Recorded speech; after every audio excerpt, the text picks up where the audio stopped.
சற்று முன் கிடைக்கப்பெற்ற மிக முக்கியமான செய்தி ஒன்று வெளியாகி உள்ளது. திராவிட முன்னேற்றக் கழகத்தில் அதிமுகவின் முன்னாள் அமைச்சர் ஜெயக்குமார் இணைய உள்ளாரா? வெளியான தகவலால் பரபரப்பு. இதை பற்றி தான் இந்த வீடியோவில் முழுமையாக தெளிவாக நாம் பார்க்க போகிறோம். ஜெயக்குமார் அவர்கள் திமுகவில் இணைந்தால் அமைச்சர் பதவி உறுதி. ஆனால் ஓராண்டு இருக்கக்கூடிய நிலையில் ஜெயக்குமாரின் ஆதரவாளர்கள் சமூக வலைதளங்களில் தற்பொழுது ஜெயக்குமார் அவர்கள் அதிமுகவில் இருந்து விலகுவதற்கு என்ன காரணம் என்பதை செய்தியாளர் நரேஷ் என்பவரிடமிருந்து நாம் கேட்டறிந்த பொழுது, அதிமுக பாஜக கூட்டணி வைத்தது தவறு. ஏனென்றால் ராயபுரத்தில் ஜெயக்குமார் அவர்கள் 2021 சட்டசபை தேர்தலில் போட்டியிட்டு மிகப்பெரிய ஒரு தோல்வியை தழுவினார். ராயபுரம் தொகுதி என்பது ஜெயக்குமாரின் கோட்டை.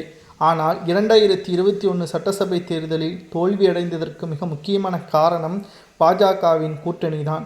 பாஜகவுடன் கூட்டணி வைத்து ராயபுரம் தொகுதியில் திமுகவினர்கள் சிறுபான்மையினர்களுக்கு பாதிப்பை ஏற்படுத்தும் வகையில் அதிமுக செயல்படுகிறது. உங்களுக்கு ஆதரவாக ஜெயக்குமார் இருந்தாலும் அவருக்கு எந்த ஒரு அதிகாரமும் அதிமுக வெற்றியடைந்தால் கிடைக்காது.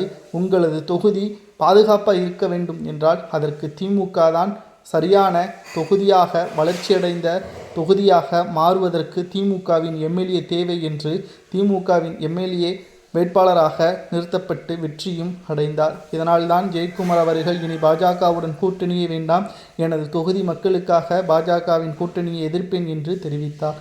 ஆனால் வேறு வழியில்லாமல் தற்பொழுது அதிமுக மீண்டும் பாஜகவுடன் கூட்டணி வைக்கக்கூடிய நிலைமை உருவாகிவிட்டது. மீண்டும் தேர்தலில் போட்டியிட்டால் ஜெயக்குமாருக்கு தோல்விதான்.